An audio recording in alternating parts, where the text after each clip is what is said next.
Hi students, welcome to English Madhyam. तो आज का हमारा पैसेज है the hidden blueprint of human behaviour. More than half the population of the world believes that consciousness is an essential and inherent attribute of an entity called the soul. कह रहा है कि half the population से ज़्यादा, मतलब दुनिया के आधे से ज़्यादा लोग ये मानते हैं कि जो कॉन्शियसनेस है, मतलब जो चेतना है, वो एक इम्पॉर्टेंट पार्ट है और एक तरीके से एक गुण है किसका, एक जीती जागती चीज का, जिसको हम कहते हैं सोल। मतलब कॉन्शियसनेस जो है, वो चेतना जो है, एक एसेंशियल पार्ट है और एक गुण है किसकी, आत्मा का। दे हैव द फेथ, उनका ये विश्वास है आत्मा है बाय इट्स वेरी नेचर, अपने स्वभाव से, is an entity different from inorganic, एक ऐसी चीज है जो कि डिफरेंट है अजीवित चीजों से जिनके अंदर जान नहीं है, या फिर ऑर्गेनिक मैटर जिनके अंदर जान है, उससे ये आत्मा जो है वो काफी अलग है। And from the body and the brain, और वो इंसानी शरीर और दिमाग से भी अलग है। जैसा हम अपने धार्मिक चीजों में मानते हैं कि हमारी आत्मा जो है वो हमारा मन नहीं है, वो हमारा दिमाग नहीं है, वो हमारा शरीर नहीं है।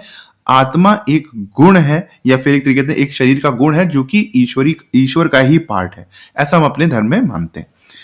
इट इज अ फैक्ट, कह रहा है कि ये फैक्ट है that we all live as long as we keep on breathing, हम तब तक जीते हैं जब तक हम सांस ले रहे हैं।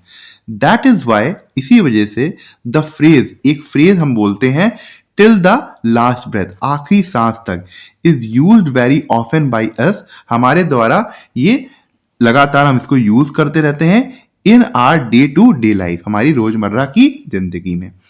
हाउएवर, हालांकि वी टेंड टू फॉरगेट, हम ये भूल जाते हैं अ वेरी इंपॉर्टेंट फैक्ट, एक बहुत important fact, that the body remains alive so long as the soul resides in it, कि हमारी बॉडी तभी तक जिंदा है जब तक इसके अंदर आत्मा जो है वो वास कर रही है।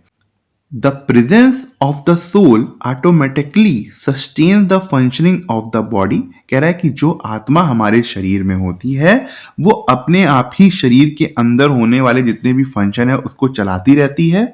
So much so that the breathing process continues even while a person is in deep sleep, कह रहा है कि इतनी ज्यादा वो हमारी बॉडी को एक तरीके से फंक्शन में रखती है कि हम अगर बहुत ज्यादा गहरी नींद में भी होते हैं, डीप स्लीप में भी होते हैं, तब भी सांस लेते रहते हैं। तो एक तरीके से यहाँ पे राइटर ये कह रहा है कि भाई जब हम एकदम डीप स्लीप में होते हैं तब भी हम सांस लेते रहते हैं, है ना, हम जीवित रहते हैं। तो ये करता कौन है, हमारे दिल को, अब कुछ लोग बोलेंगे सर कार्डियक मसल है वो तो अपने आप होती रहती है। अरे ठीक है, कार्डियक मतलब थोड़ा सा समझने की कोशिश करो राइटर क्या कहना चाह रहा है। वो ये कह रहा है कि ये सब चीजें होती कैसे रहती हैं, ये तो क्या कहते हैं आत्मा ही है जो ये कर रही है। Hence, in actual sense, it is the soul that performs all its activities through the body. कह रहा है कि इसीलिए असली अर्थ में जो आत्मा है वही अपने सारे काम कर रही है शरीर के जरिए। However, हालांकि the world is divided into major group, जो विश्व है वो दो मेजर ग्रुप में बटा हुआ है। As far as the existence of the soul is concern, कह रहा है अगर हम सोल की एग्जिस्टेंस की बात करें तो जो वर्ल्ड है, जो विश्व है, वो दो विचारों में बटा हुआ है। One of these consist of people who believe in the existence of the soul, उसमें से पहला ग्रुप वो है, उन लोगों को शामिल रखता है जो आत्मा के ऊपर, आत्मा की एग्जिस्टेंस के ऊपर विश्वास रखते हैं। And are called religious people, और इनको हम धार्मिक लोग बोलते हैं। And the other consist of people who do not believe in its existence, और दूसरे ग्रुप में वो लोग आते हैं जो आत्मा की एग्जिस्टेंस के ऊपर बिलीव नहीं रखते, विश्वास नहीं रखते। And are called non religious people, और उनको हम नॉन रिलीजियस पीपल बोलते हैं।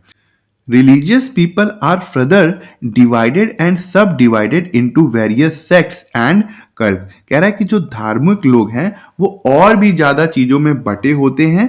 सेक्ट मतलब जैसे संप्रदाय, या फिर कल्ट मतलब पंथ में।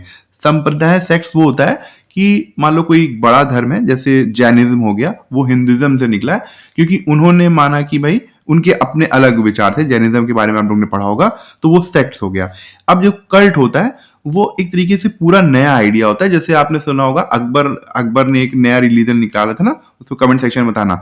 तो उसमें क्या था कि पूरी अलग तरीके से था, तो वो एक अपना अलग था जिसको बीरबल ने अपनाया था। Depending upon what details they believe about the soul and the supreme soul।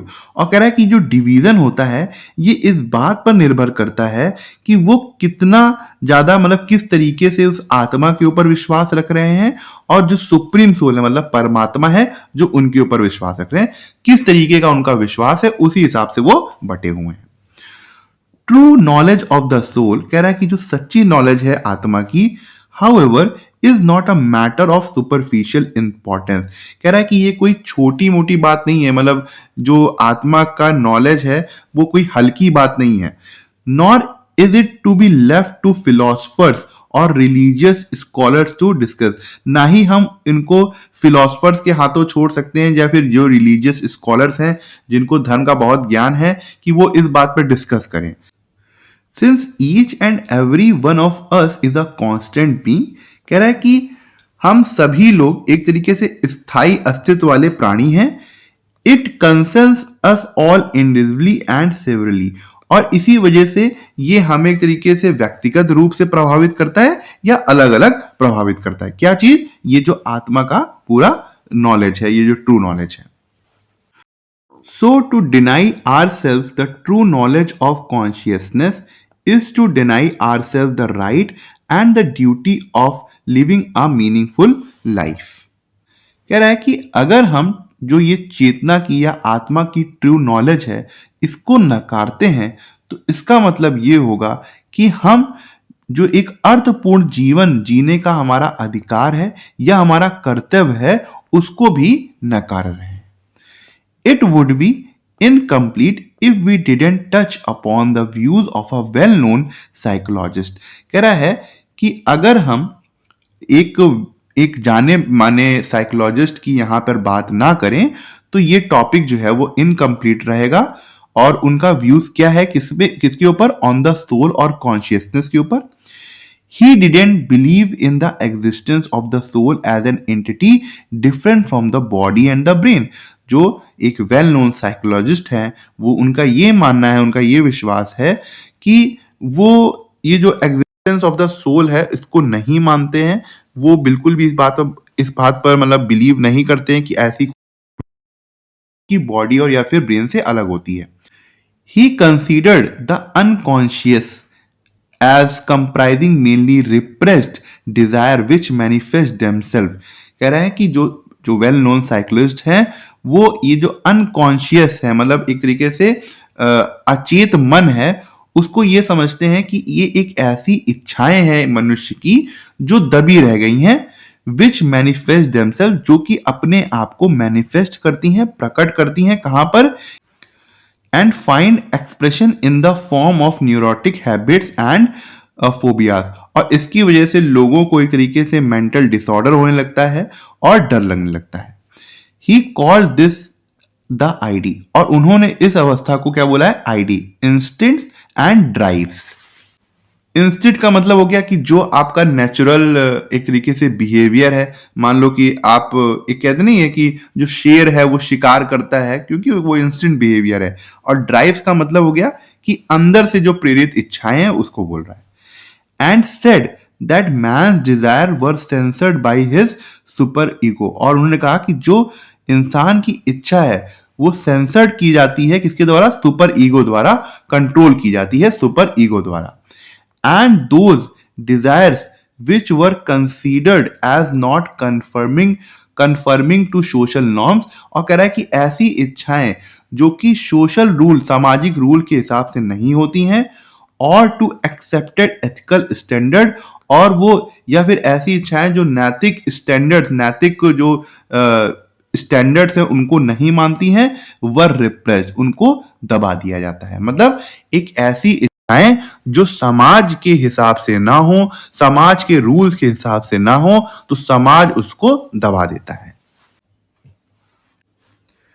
It was Freud, वो फ्रूड थे, who was the first in the west, जो कि पश्चिम में पहले थे, to draw the attention of people, लोगों का ध्यान ध्यान आकर्षित करने के लिए, टूवर्ड्स किसकी तरफ, द अनकॉन्शियस, जो एक तरीके से अचेत मन है उसकी तरफ। इवन दो, हालांकि is his explanation of the unconscious, उनका जो एक्सप्लेनेशन था अनकॉन्शियस को लेकर, इज इनकम्प्लीट, वो इनकम्प्लीट था, एंड हैज सम एरर्स, और उसमें कुछ खामियां थी।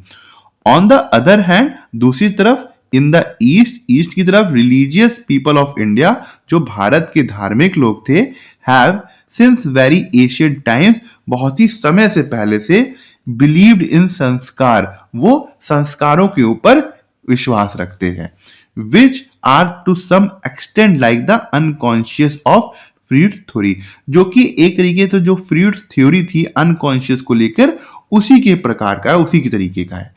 Because these do not form the content of the conscious mind, क्योंकि ये जो संस्कार है वो हमारे कॉन्शियस माइंड का, चेतन माइंड का हिस्सा नहीं है।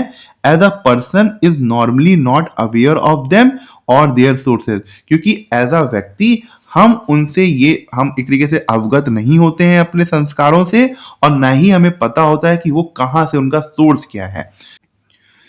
Even though his personality and behaviour, कह रहा है कि हालांकि उसका जो व्यक्तित्व होता है या उसका जो बिहेवियर, व्यवहार होता है, at all times are influenced by the sanskar that he possesses, वो उन संस्कार द्वारा प्रभावित होता है जो वो उसको धारण करता है। आपने कई बार सुना होगा कि धर्म संकट में इंसान वैसे ही फैसले लेता है जैसे उसके संस्कार होते हैं। His sanskars do not leave him even in his dreams or his spiritual efforts। कह रहा है कि जो व्यक्ति के खुद के संस्कार होते हैं वो उसको उसके सपने में भी नहीं छोड़ते, और जो आध्यात्मिक एफर्ट्स लगा रहा होता है वो उसमें भी इसको नहीं छोड़ते हैं। Research into or in depth study of sanskar and the method of change will provide mankind with the essential tools।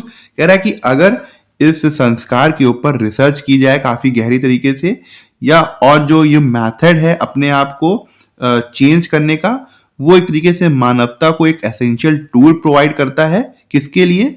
From improving relationship among human beings, कि हम आपस में अपने जो रिलेशनशिप है हमारा उसको सुधार पाए, and for making this world a better place to live in, और इस विश्व को एक अच्छी जगह बना पाए जीने के लिए। रिमेंबर, याद रखो, without the knowledge of the unconscious, अगर हम अपने अचेत मन को नॉलेज नहीं रखेंगे, उसको नहीं समझेंगे, all the invention of science and technology will not make the world peaceful. चाहे कितनी भी साइंस एंड टेक्नोलॉजी में आविष्कार हो जाए, वो दुनिया को शांति नहीं दे सकती, या फिर उस जगह को शांति नहीं प्रदान कर सकती।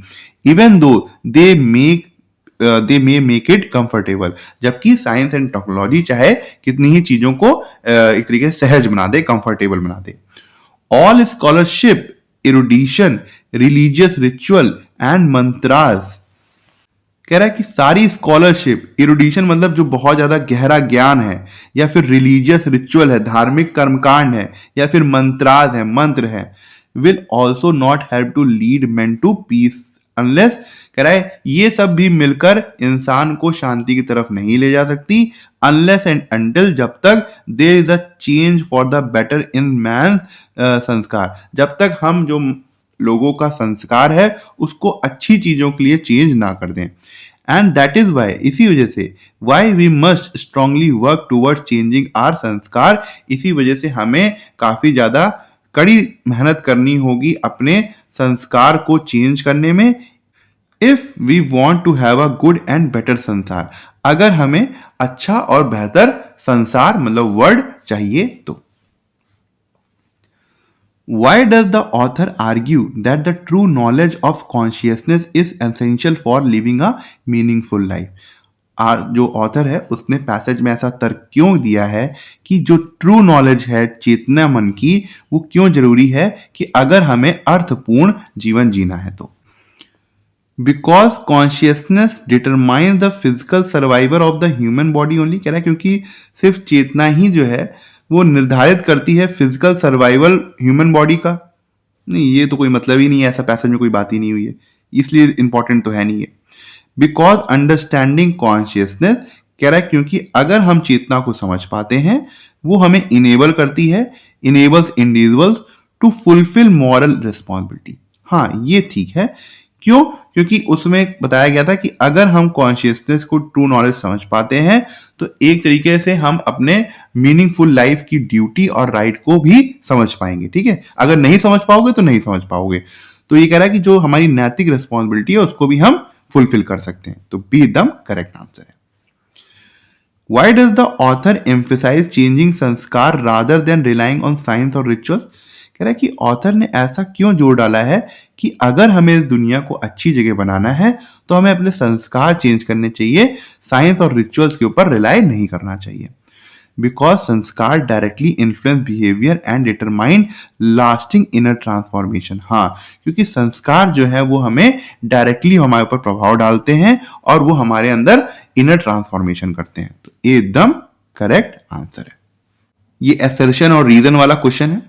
The author believe that denial of true knowledge of consciousness result in an incomplete life. कह रहा है कि ऑथर ये विश्वास रखता है कि जो अगर ट्रू नॉलेज हम नहीं अटेन करेंगे, उसको नकारेंगे, किसकी, कॉन्शियसनेस की, चेतना की, तो उससे क्या होगा कि हमें इनकम्प्लीट लाइफ मिलेगी। तो ये बात भी सही है, एकदम ये बात की गई थी पैसेज में। Because consciousness is directly link to one's moral duty and meaningful existence. क्योंकि कॉन्शियसनेस जो है वो डायरेक्टली लिंक है किससे, नैतिक जिम्मेदारी से, मॉरल ड्यूटी से और मीनिंगफुल एग्जिस्टेंस से। ये भी एकदम सही है और ये इसका करेक्ट एक्सप्लेनेशन है कि इसी वजह से क्या होता है कि हमें मीनिंगफुल लाइफ मिलती है। अगर हम ऐसा नहीं करेंगे तो इनकम्प्लीट लाइफ मिलेगी ऑथर के अनुसार, पैसेज के अनुसार। ठीक है, तो both A and R true and R correctly explains A. तो ए हमारा करेक्ट आंसर है।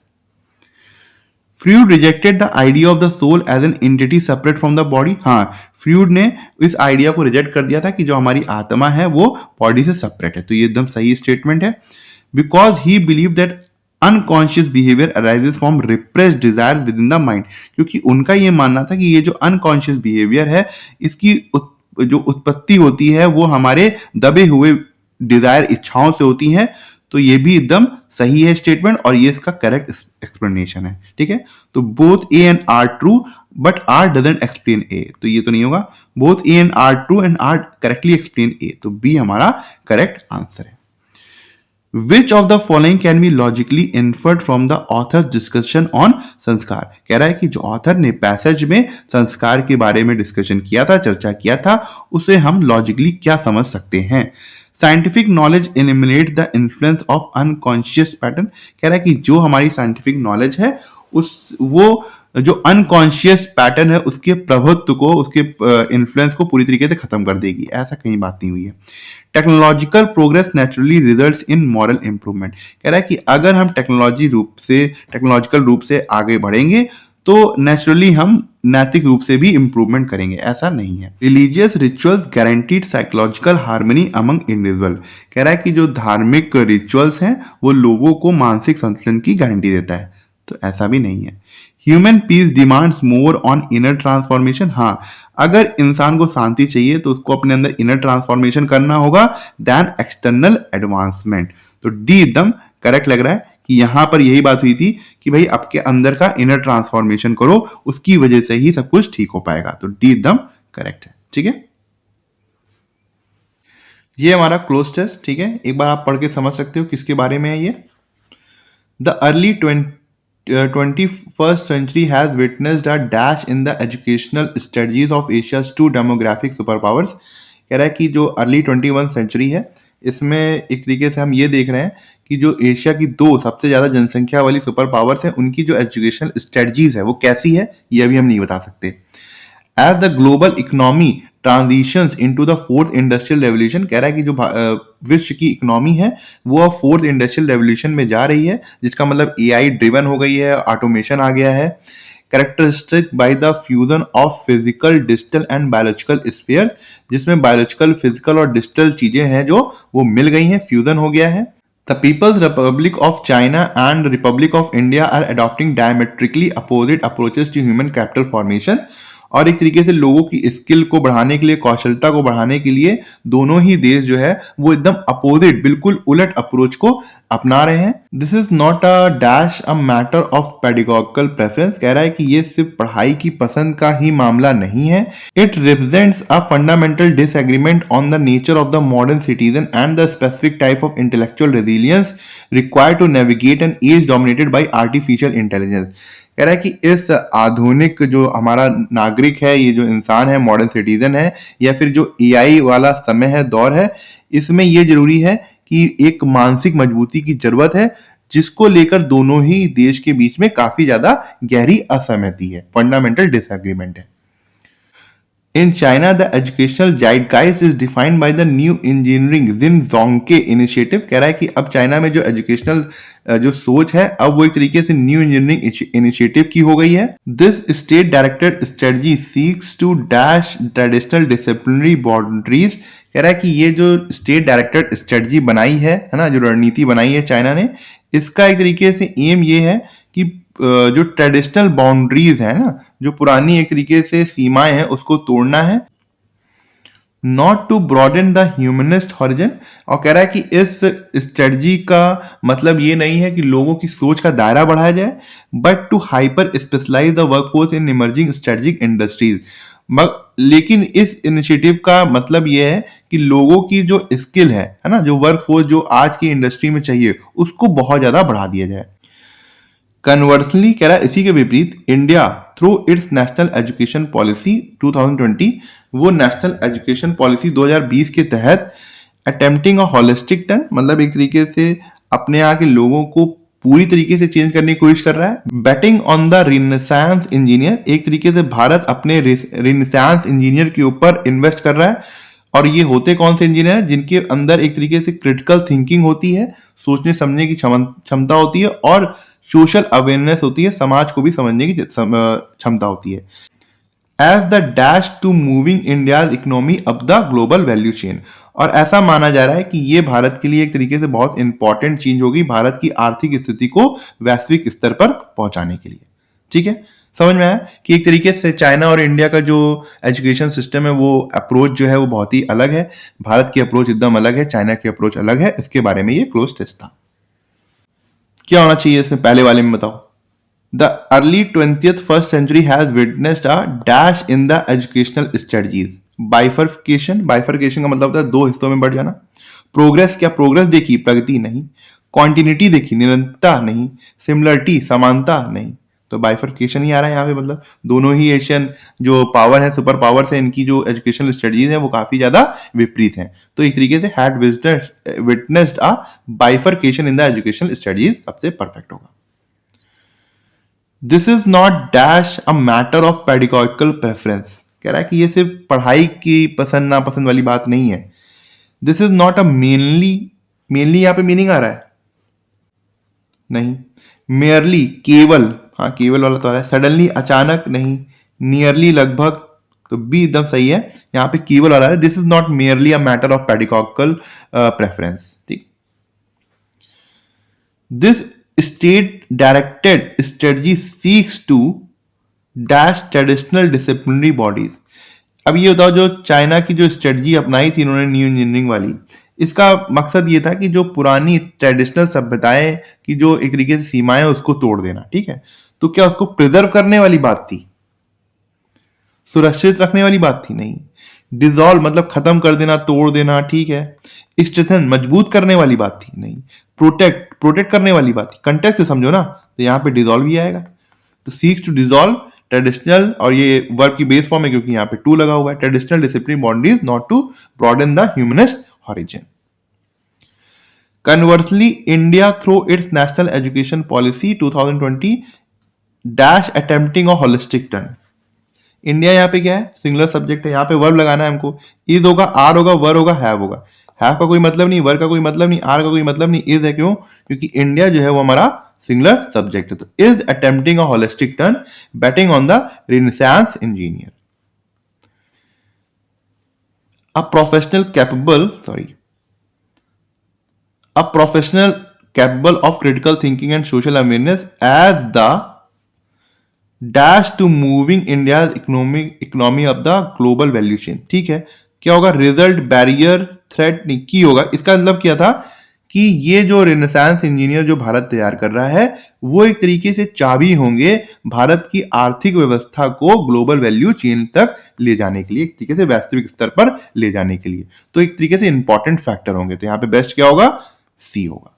ठीक है, तो ठीक है, आज का लेक्चर यहीं ख़त्म करते हैं। आई होप आपको कुछ सीखने को मिला होगा और आप कमेंट सेक्शन में ज़रूर बताइएगा कि आपको आज का लेक्चर कैसा लगा और आपको क्या सीखने को मिला। अगर आप मुझसे इंग्लिश ग्रामर पढ़ना चाहते हैं तो आप हमारा ऐप इंग्लिश माध्यम प्ले स्टोर से डाउनलोड कर सकते हैं। ऐप ओपन करते ही आपके सामने होम स्क्रीन आएगी। वहाँ पे आपको 5 ऑप्शन मिलेंगे, मेन, लाइब्रेरी, फीड, लेक्चर, पास। लेक्चर में क्लिक करते ही आपके सामने 2 वर्जन आएंगे, फ्री और पेड। पेड में क्लिक करते ही आपके सामने इंग्लिश ग्रामर का एक सेक्शन आएगा जहाँ पे मैंने इंग्लिश एसएससी के लिए बहुत ही डिटेल में बताया हुआ है और बहुत ही सिंपल लैंग्वेज में बताया है, जो कि आपकी कॉन्सेप्ट्स को और अच्छा करेगा और आपको अच्छे मार्क्स लाने में हेल्प करेगा। तब तक के लिए प्रैक्टिस करते रहिए। Thank you so much for watching this video.